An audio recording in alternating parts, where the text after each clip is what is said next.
much. Good afternoon to everybody. The topic of my paper is on the relationship between philosophy and religion in India, and it is on overcoming Eurocentric stereotypes. The only way to be short is to read. That is why I would like to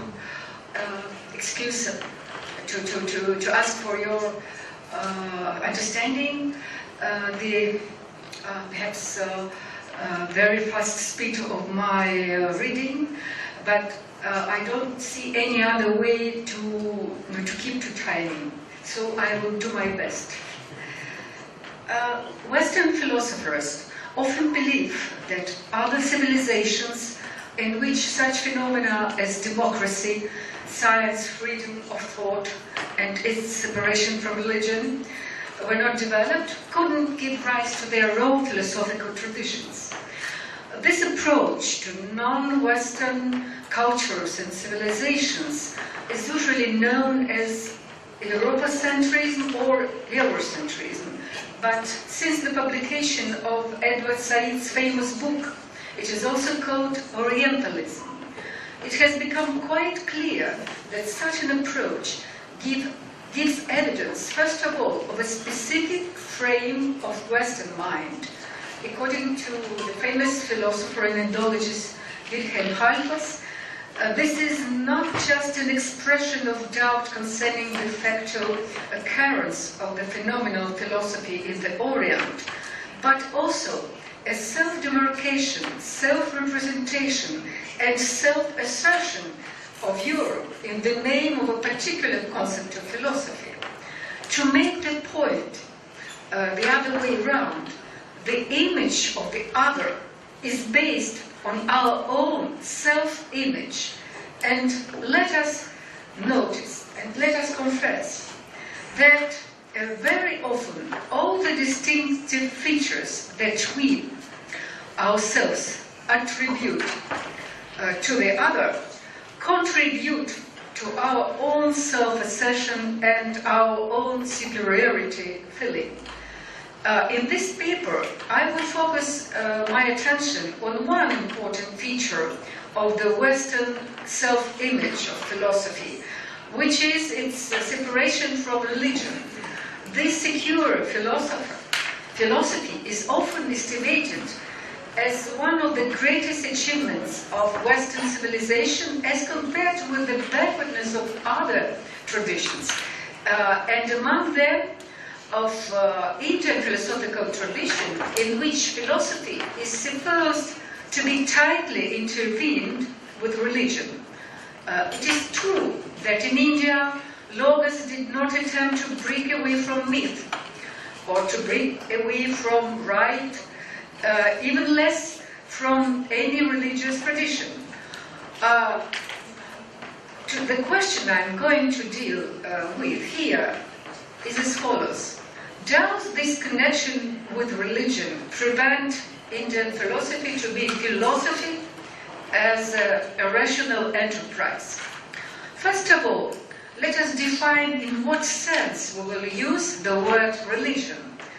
In the West, the truths of philosophy and those of religion were respectively linked to the realms of reason and of faith.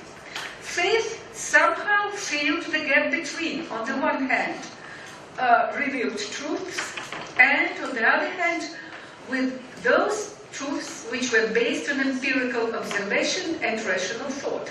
For instance, experience shows that a corpse decays after the death, whereas religion teaches the resurrection of flesh.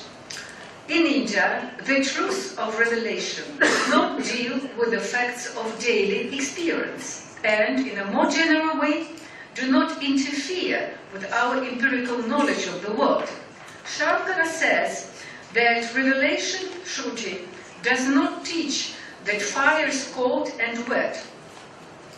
Most Indian schools of philosophy, darshanas, are based on the principle that the empirical world is ruled by human action, the law of karma, which imprints traces giving rise to a similar activity in the future.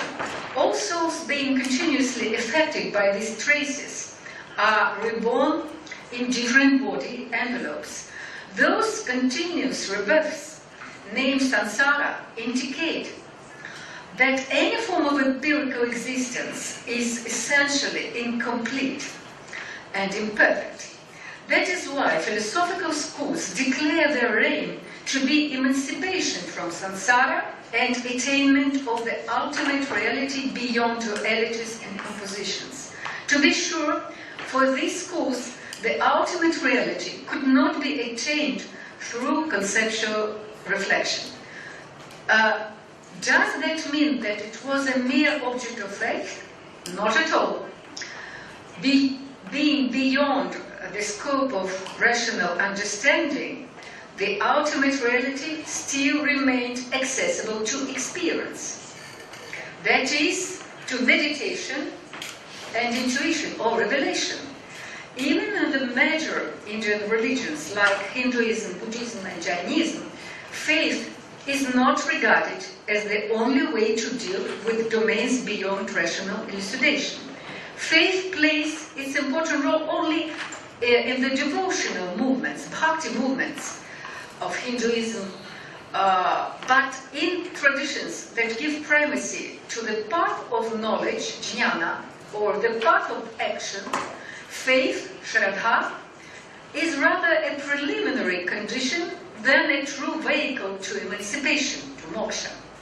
One may argue that Indian philosophers were religious thinkers, but religious in what sense? Were their religious affiliation obvious in their theories?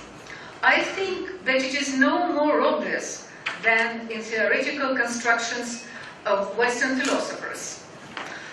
As a matter of fact, in Indian tradition, the religious affiliation of a philosopher was not necessarily determinative of his philosophical system.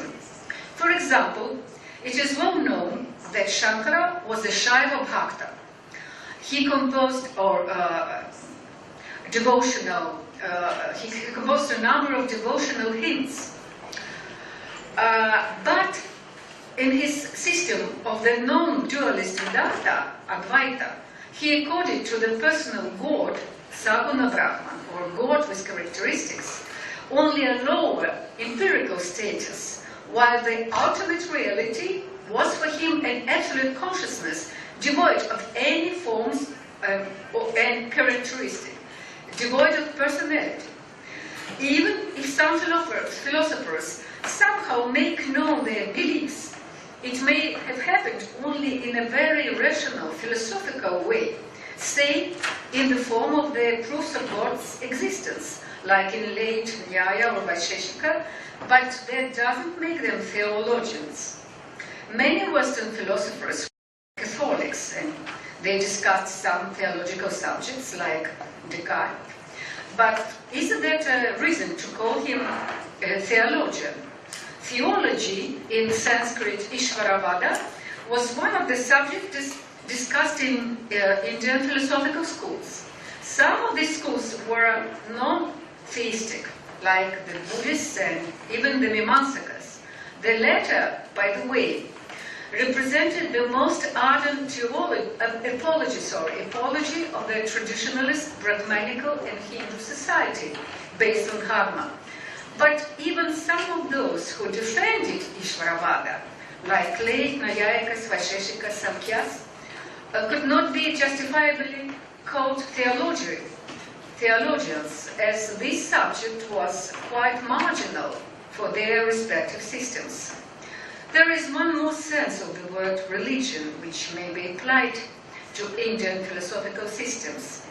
One can say that all Indian philosophers, with the exception perhaps of Charvakas, consider some of their texts as highest religious authority or revelation and a source of uncontestable truth that may be called dogmas. It is the same meaning that we may also attach to the word traditionalist. Even if some Indian philosophical schools were not connected with one particular religion and sometimes openly proclaim their atheistic stance, They were certainly traditionalistic, as they always based themselves on some authoritative text or a set of texts. But traditionalism is not necessarily a religious phenomenon. The Mimamsakas, for example, were traditionalists, but at the same time they were atheists, quite pragmatic and rationalistic thinkers justifying pragmatical ritualism. And yet, adherence to tradition as a supreme authority does not necessarily lead to a lack of freedom of thought, dogmatism, etc. Why? For the very reason that from the early times, India knew a multiplicity of religions and theoretical pursuits. There were many different traditions, and within them many different interpretations of basic texts of these traditions. Representatives of different schools competed to recruit followers and gain the protection of powerful rulers. When they confronted each other in their disputes, they had to resort exclusively to logical arguments and not to their own authorities, authorities that their adversaries did not recognize or share. It is difficult to imagine that such a reputed polemist as Shankara could quote from Upanishads, let us say his Bible, in his controversy with the Buddhists and even some Orthodox schools like Vaisheshika, for whom the Vedas were not pramanas or instruments of valid knowledge. In the final analysis, it is this institutional dispute, a public philosophical dispute, that pushed forward the development of philosophical thought in India. If our challenge is to determine what is the most specific feature of Indian tradition as compared with the Western religious tradition, I think that it is not theological reasoning, not theology, but it is soteriological orientation, although the latter is being proved by fully rational arguments. From the Greeks onwards, we are used to think that philosophy is a pure knowledge, a knowledge as an end in itself. And we forget that even in Greece, after Plato and Aristotle, came the time of practical philosophy, of cynics and Stoics. For them, a philosopher's ideas could not be separated from his way of life. In India, the link between philosophers and their way of life was considered as fundamental. As in India, the truth seekers believed that our consciousness is the only means at our disposal to change our perspective in life. Indian philosophers are convinced that through meditation, our consciousness can be enlarged, deepened, enhanced, and in this way be prepared to meet revelation. The practice of altered state of consciousness developed through meditation and the ideal of the direct personal experience of ultimate truth in India also helps us to understand why in Indian tradition the relationship between faith and religion was not that close as it was, for instance, in Christianity.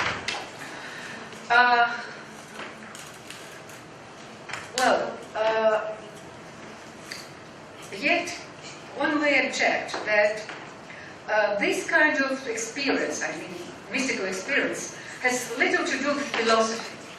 One thing is to follow a religious soteriological practice and pass it on to a couple of disciples, parampara we call it in Sanskrit.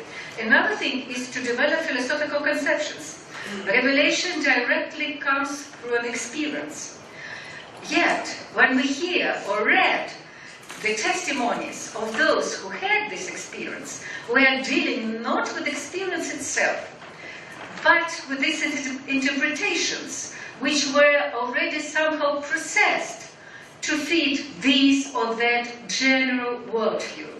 Revelation, in its own way, provides a challenge to reason and decided to build a picture of reality within which this mystical experience would find its proper place and rational justification, and so a reality intuitively discovered through a modified state of consciousness becomes the object of different philosophical interpretations.